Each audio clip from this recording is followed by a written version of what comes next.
So you probably gathered by now, we're talking about faith, right? On this journey of Advent. So what does that have to do with earth, wind, fire, and water? We're going to look up later why the band Earth, Wind, and Fire doesn't have water, but Tyler and I have an idea. You'll hear about that later. So those are obviously elements, and elements are foundational to life. When you think about the elements, how they're a part of us, we interact with them all the time, we stand on solid ground, we breathe air, we use electricity all the time, we drink water. I mean, these are all a part of everyday life. So why are we talking about them during Advent? Because there is a reason. Because you know how we talk a lot about embodying our spirituality? And so, yeah? So I didn't see any nods. You're all like, what? No, I have never heard that before. Oh, okay, good. Practical spirituality, right? It's everyday life. And so it's how do we take these very transcendent ideas, particularly faith, right? That seems like, wow, that's something that's of the above and beyond. It's the mystery of spirit. It's the invisible. It's the belief in the invisible. Now we're getting closer, right? It's the trust. It's the knowing. And it's the knowing inside of us. And then what does it look like every day to move through life as a being of faith, as somebody who's grounded in faith? So that's why we're bringing in the elements this Advent season. So while we journey through faith, we're grounding it. We're bringing in the earthiness of faith. I mean, it's kind of a natural anyway, right? We talk about mountains as symbols of faith. We say that somebody who has really strong faith is like a rock, right? They have faith like a rock.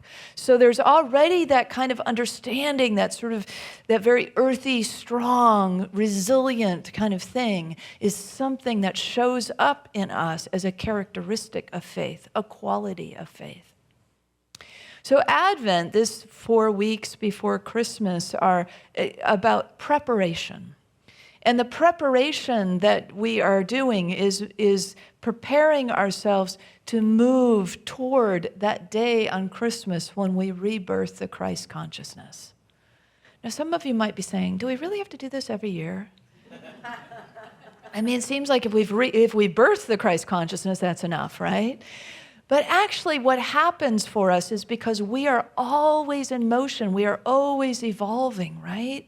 Not only every week toward a certain point in time, but every day, every moment, there's a constant becoming. It's a part of that divine essence of who we are, that impulse in us to reveal more of it. That's really what we're about, right? Is discarding what stands in the way and revealing more of the truth of who we are. And so the process is that moving toward that rebirth, that thing that you carry in your own proverbial womb, that way of being, that dream that you're carrying, that something that you're letting go of, whatever it is, something is stirring in you, no doubt, because it's part of being alive. And it's becoming aware of that and coming in connection with that we begin to unfold our journey of faith. So faith, yes, it's markedly spiritual, essentially. It's about opening our minds to higher realms. It's about dancing in the mystery of spirit and all of that. We don't throw that out when we bring the earth piece in. We actually bring them together. It's that heaven on earth experience. It's that grounding through us experience of what faith really is and how it feels and looks and moves and speaks and acts through us.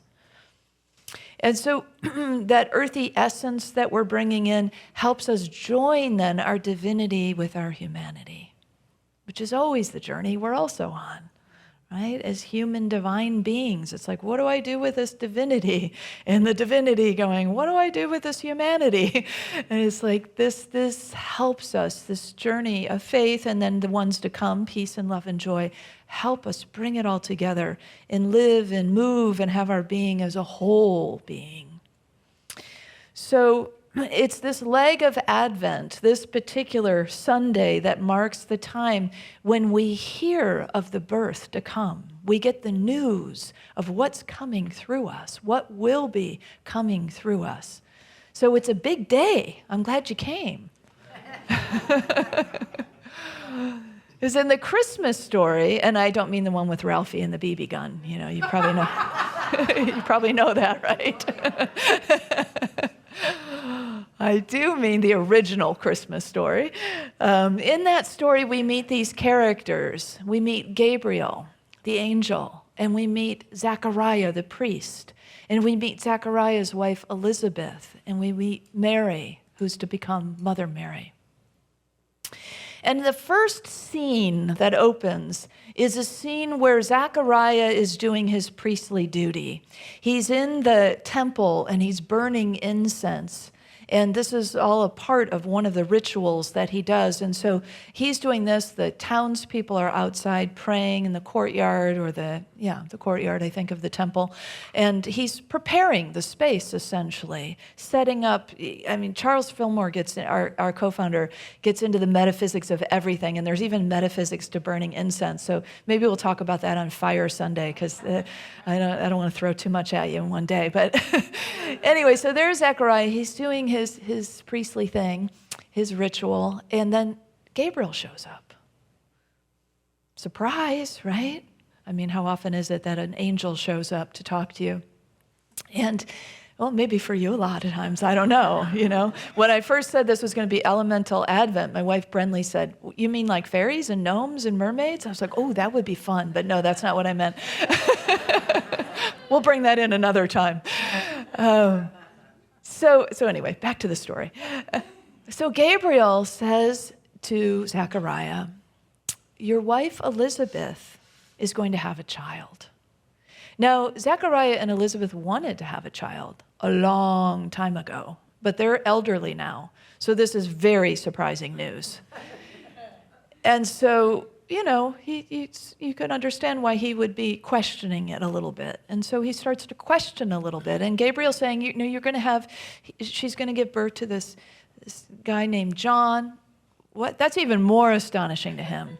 A baby named John, like he won't be named after me, he won't be Zechariah. That's the tradition, that's the convention. I'm the priest of the town. I need to follow the conventions, He's probably thinking all this. And so it's like, okay, first of all, my wife, who's advanced in years, and it's not really possible, is pregnant, and then you're telling me she's going to birth this baby, and then we're going to name him John? So you can imagine Zechariah just starts to kind of wonder out loud, doubt out loud, just kind of not so sure that this is the real deal. And he's immediately struck mute. He can't speak. Why? Because Zechariah's lack of faith has caused him to go into silence.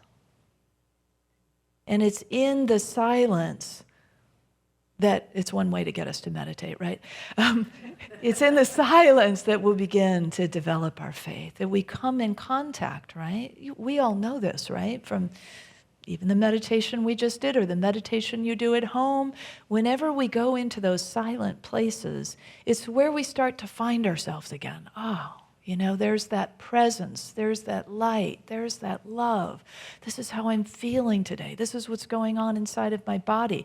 We become aware, we become conscious through the process of meditation and silence. Charles Fillmore, our co-founder, loved to call it going into the silence. And so Zechariah literally is going into the silence for, he doesn't know how long. Is this going to be a permanent state? He doesn't have any idea. But couldn't we benefit from more silent time like Zechariah? I don't know. I can always benefit from more silent time. I don't know about you. So chances are you're going to have to do that on your own. You're probably not going to be struck mute in order to force yourself into silence. So it's going to have to be a choice that you make, that I want to have a little more silence, to cultivate this awareness, this consciousness of the Christ that is coming in me, to become aware of my faith and the presence and all that comes with that practice of silence. So 6 months later in the story, we meet young Mary. Now, Mary is engaged to Joseph, as some of you probably know. And she is also visited by Gabriel, who is very busy, apparently, during this time of year, sharing the good news, the big news, right, of these births to come. And so in Mary's case, she's engaged, but she doesn't think it's possible that she could be pregnant. And yet Gabriel is there to tell her that she will have a child as well, and that she's already pregnant, or that she's going to be in moments to come. And she's puzzling over how this could be possible. And then he says something even more astonishing once again. He says, "You will be impregnated by the Holy Spirit." Now, you would think Mary would be like, come on, really? But Mary grew up in the temple. Mary is accustomed to the spiritual realm. It's probably more even familiar to her. And so she doesn't really doubt, because she knows how things work. She knows how guidance comes, and you follow the guidance, and good things come from following the guidance. And so when it comes again, you trust it more. And when it comes again, and pretty soon it's just the way you live. You're just the embodiment of faith. And that's essentially what Mary is like. She does question for a moment, but it's like a moment. And then she says, "Let it be according to your word." In Unity's Metaphysical Bible Dictionary, did you know we have one of those? Yeah, Charles Fillmore gathered together these Jewish scholars, and they looked at proper names, and they determined, not sure all the ways that they determined, but they determined what these proper names were. So it makes it really fun to look at some of the stories and the people and see what they represent. And in Mary's case, it says that she represents divine motherhood, and they describe that as the brooding, nourishing element of divine mind in which spiritual ideals are brought to fruition. So the divine mind, when we talk about divine mind, we're talking about all intelligence, but we're also talking about the whole consciousness. So it's not just the brain in a human being, but it's also, all of the consciousness, the mind, the heart, the body, all aspects of being.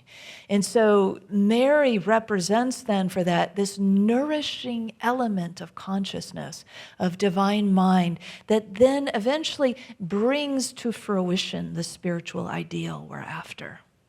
Maybe it's faith for you. Maybe it's a grounded sense of faith, or just a grounding or a centering, or maybe it's something entirely different for you. But whatever it is, there is a coming toward that fruition of what it is that we are holding in divine mind, holding in consciousness, holding in the womb of what will be birthed through us eventually.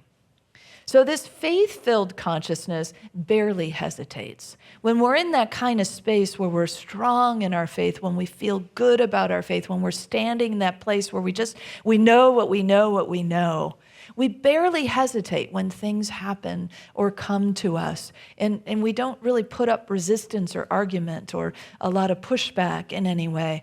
And if you think about Mary, that's pretty incredible. She's a young woman. She's got to be a little fearful, concerned about her reputation.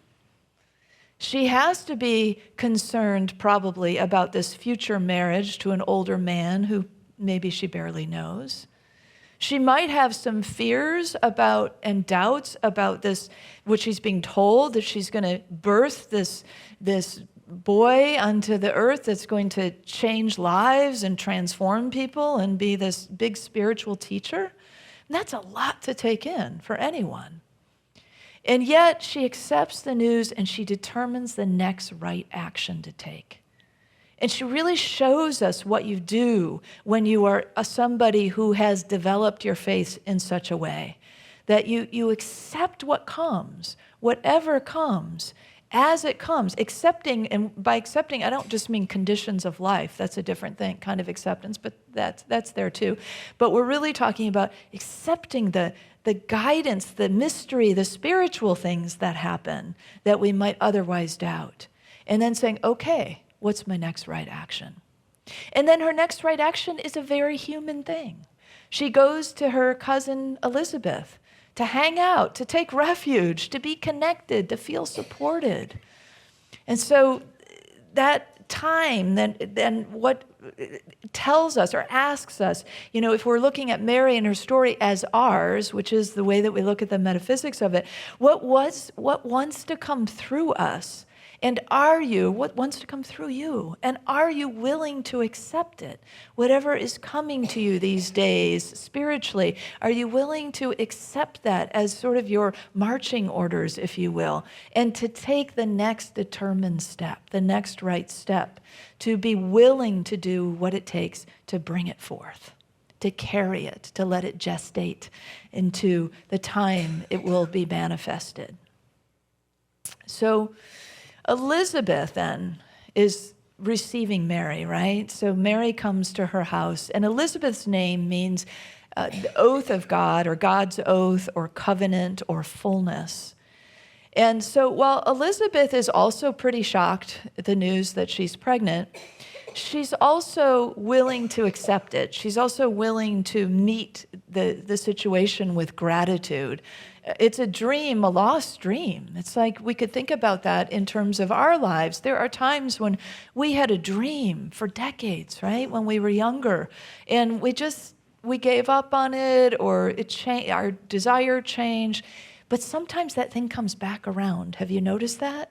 The thing that you were guided to do or asked to do or given or shown, it comes back around later. And that's in a way what we're seeing with Elizabeth is this lost dream coming back and saying, okay, well, it's arrived. It's kind of late, I think, but I'm glad it's here because here it is. The miracle is happening. And so I'm going to greet it with a willingness. But this is really a key thing that Elizabeth's story tells us about this idea of embodiment. So Mary shows up, and Elizabeth says, I felt the baby leap in my womb. And so, any woman who's been pregnant before has felt that before in some way. But she's talking about something very specific that happened in a very specific moment. She's saying when Mary came, that it's like I intuitively knew that Mary was also pregnant. And the baby in my womb leapt as if it were greeting the baby in her womb, making it even clearer that the prophecy that is being talked about, that John will be this forerunner of Jesus, all the more true. So it's that piece that is such a key. We often talk about intuition in terms of wisdom, but what about faith? What about faith? Because that is embodied faith. When we feel that guidance, when we feel that sense, when we have a sensation in our bodies, do we trust it? Do you trust it? When your knees are aching, do you ever say, knees, what do you need? Do you ever go in and ask them? Because you know what? They will tell you if you listen. Because we have wisdom all through our body, in the cells of our body. Spirituality has been taught to us for so long as something that's just up there and out there. But up there and out there, which is great, up there and out there is a part of the mystery and the wonder. But until it is in here and down here, we don't really get to live it, to hold it, to feel it, to experience it, to carry it, to birth it, to know it, to be a part of it in our words and our action and our days and our relationships and our creativity. Faith is available in all of those ways, but not until we let it in, till we breathe it in, till we're willing to be, if you will, impregnated with the Spirit. Male or female, it does not matter, right? Or anything in between. We're talking about a spiritual experience. It's like when Teresa of Avila was penetrated by the arrow of the angel. It was this wild, visionary, or maybe real experience. I don't know. Sometimes I can't tell the difference anymore between myth and reality. And I love that. Don't you? As we begin to play more in the fantasy of whatever is possible in the invisible realm, it becomes more and more real. And faith is a part of that. Faith is that bridge that says from the invisible to the visible. And faith is that part of us that says, I feel it in my body. I have a sense of knowing in the cells of my being. I know something to be true. And I'm not going to let my mind, and not that the mind is a bad thing, not that the brain is a bad thing. We put so much emphasis on it. And so it is more something that we want to put in service to the Spirit, in service to the guidance, as wild as it may seem, as astonishing as it might be, to allow it in, to accept it, to be willing. I think that's what the Christmas story in this part of it is trying to show us. These characters are trying to show us the most wild thing you could imagine Spirit would ask you to do, the most wild thing that could happen, that an angel appears at your bedside and begins to speak to you and tell you what it is that is yours to do. Whatever it is for you that you think, yeah, that's probably not going to happen to me. Open your mind and imagine, what if it did? Would you just shut it down? Would you just, because the power of faith would say, oh no, take that in, let that in, let it into your body, feel it, see what you think. There's some wisdom there. There's something for you there. And Mary and Elizabeth and later Zechariah all show us how to really allow it in, let it in. So are you listening? Are you paying attention to what's happening inside of you? It doesn't have to be some great visionary, wild ride of an experience. It can be a simple, subtle kind of message that you get. And those simple, subtle messages come in all kinds of ways, right? It's the music we hear on the radio. It's something somebody says. It's everyday life. Everyday moments. It's the way the sun catches something and suddenly gets your attention and brings you to a memory. And then suddenly you're wondering why you're thinking about that. And then a friend calls who's connected to that. And it's like, wow, this is all connected. It really is. We really are one, like we say we are. And faith is this elixir that keeps giving and giving and giving and deepening and deepening and deepening us in our walk. So grounding in our bodies, you can do it in simple ways. I remember Wayne Dyer used to try to teach his kids to eat healthy things. And one of the ways he did it was through muscle testing. So he tells a story this one time where he gives his son, there's 2 bananas, one's organic, one's not. He gives his son one of the bananas. His son doesn't know which one, and he does muscle testing. And when he's holding the organic banana, his body's really strong. When he's given the other banana, his body is weak, right? Have you seen that muscle testing before where one holds and you resist? And then, it's really pretty amazing how that works. And so it's that there's another example of how we trust the body, to tell us what it needs, what it wants, so it can serve us in new and exciting and rewarding and healthy ways for our well-being. So when we're grounded in our bodies, we awaken these other faculties, like the wisdom that we spoke of earlier, or the second brain that we sometimes say the body has in the solar plexus. And it gives us a kind of calm confidence when we have a more embodied sense of faith. So then when difficulties come our way, we can meet them with a kind of a calmer, more grounded. That's what grounded faith looks like. It's a kind of not easily rattled, not easily thrown into the wind by the winds of life. More like a swaying tree that's strong and rooted in truth. And it's also that piece that helps manifest, envision, dream, hold that space for what can come. It's how Mary and Elizabeth moved with the news in that kind of very grounded way.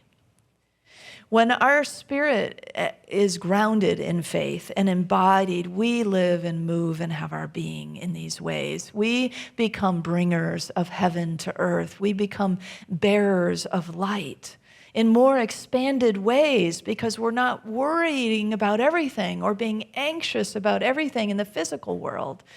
And so instead, we're meeting the things of the physical world with a spiritual understanding, with a powerful sense of faith. So in Egypt, I was in Egypt earlier this year, I told some of you, during sabbatical, and I saw these images and got introduced to the goddess Nut for the first time. Do you know her? Familiar with her? I took a picture, and it's not a great picture, but I'll explain to you what's going on, because the goddess Nut is you see those long, almost serpent-like raising up, and then two heads. That's her. And in both depictions. And then her body just kind of snakes around all over the ceiling of these tombs of the pharaohs. And so the story of the goddess Nut is like when we say, I have faith that the sun is going to rise and set every day, right? There are some things we just have a kind of innate faith. And so the Egyptians have the goddess Nut to ensure that that happens. And what happens is that it's said that at sunset, she swallows the sun. And then it moves through her body through the night. Some of the depictions have stars along with the sun. So you see those red dots all the way down. That's the sun moving through her body, and it goes all over the room. And then it comes back up the other side, facing the other way. And at sunrise, she births the sun. Isn't that beautiful? So this idea that the light comes in, the faith, the illumination, the light comes in, and then the light is shared. So I like to swim, and this time of year it's really nice because usually when I swim, the sun is kind of low, and every time I breathe on one side, your mouth is really open, right, to breathe, and the sun is always right there, and I think, oh, I'm like the goddess Nut. I'm like swallowing the sun. Every time I'm on the left side, I'm swallowing the sun. And it just sort of uplifts my whole experience, because then it's like I'm feeling into what it feels like to be this magical, mythical goddess, right? And I'm thinking about then, what will I birth tomorrow? What light will come forth tomorrow? What light can I cast upon the earth to help each other, to serve in some way, to help myself? So I think these ancient Egyptians and Hinduism, the religions that have the gods and goddesses are really brilliant, because they're not necessarily saying there's not one source. They're just saying there are many faces, there are many embodiments, there are many ways to see how the god-goddess shows up.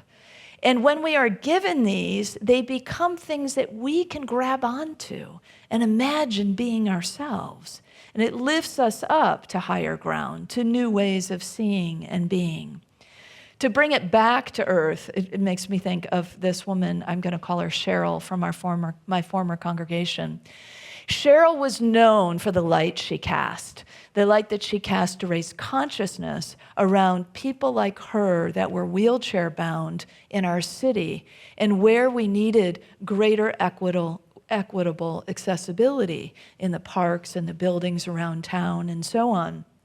And she was really effective in raising her voice and getting things to change. And so a lot of people knew Cheryl because of this. They knew her by the light of day. They knew her by the sunrise of what she was to offer. And yet, it wasn't until I officiated at her celebration of life that I realized that there was another side to her that was like the goddess Nut as well, and maybe gave a window into the fuel for all that light that she would cast. See, Cheryl loved to watch the sunset. It was her sacred practice. She would find a place to watch the sunset in that kind of beautiful way that we do maybe when we're on vacation at the beach, and we really take the time to, like, it becomes an event to watch the sunset. And for Cheryl, it was a daily spiritual event to watch the sunset. And so to take in that light and then birth that light is one of the many ways we can walk upon this earth, giving over the good, sharing the good, taking it in and bringing it out. So expanding our faith through the embodied possibilities, maybe even the traits of a god or goddess, will be fun for you. I think it makes it more fun and spreads more joy. So we might think of faith as this like transcendent quality that's in the crown of the head, and that's part of it. But specifically in Unity's teachings, the power of faith is in the pineal gland. And the pineal gland oversees circadian rhythms. So rest, darkness and light, rest and action. These kinds of pairings are a part of that pineal gland that holds these possibilities in place. Things like silence and expression as well. So maybe there's something that is longing to come forth into your spiritual understanding, and you'll follow the rhythms as you're guided, as our friends were in the Christmas story. Each of these characters plays in the mystery and the miracle of birth and faith and possibility, and they also bring it to earth for us. In Zechariah's case, it's part of the way he embodies is through ritual. And if he is fully present to the ritual, and we can do this in our lives too, when we are fully present to the ritual and the routines of our days, we cultivate these qualities through us and as us through those actions. So when their son is finally born, Elizabeth exclaims that his name is John. And all the townspeople are standing around and they're confused by this. What? No way. There's no way he's not. This is our priest. His name's going to be Zechariah. That's always what we do. We always name the son after the father. Why wouldn't we name him Zechariah? And so they look to Zechariah and they say, what? What's going on? Now they're accustomed to hand signals with him, and he takes a piece of paper and he writes, his name is John. And then he speaks. And he can speak forevermore because he's testified now to his faith. He's publicly acknowledged his faith. He's allowed his faith to express through him. And that's what happens for us. We go in the silence, we follow these rhythms, their circadian rhythms, and then we come out and we express at the right time. Speaking the truth, embodying the truth. That's a walk of faith. So wherever you are on this journey, I hope you'll consider what's brewing, what's gestating, what is coming into you. What kind of light will you hold and carry and birth in the coming weeks, especially as we truly rebirth at Christmas time, the Christ consciousness in us. So I invite you to affirm with me on this fabulous journey this time, this week, in earthy faith, embodied faith. Together, spiritually centered and attuned to my intuition and body, I am grounded in faith. And so it is.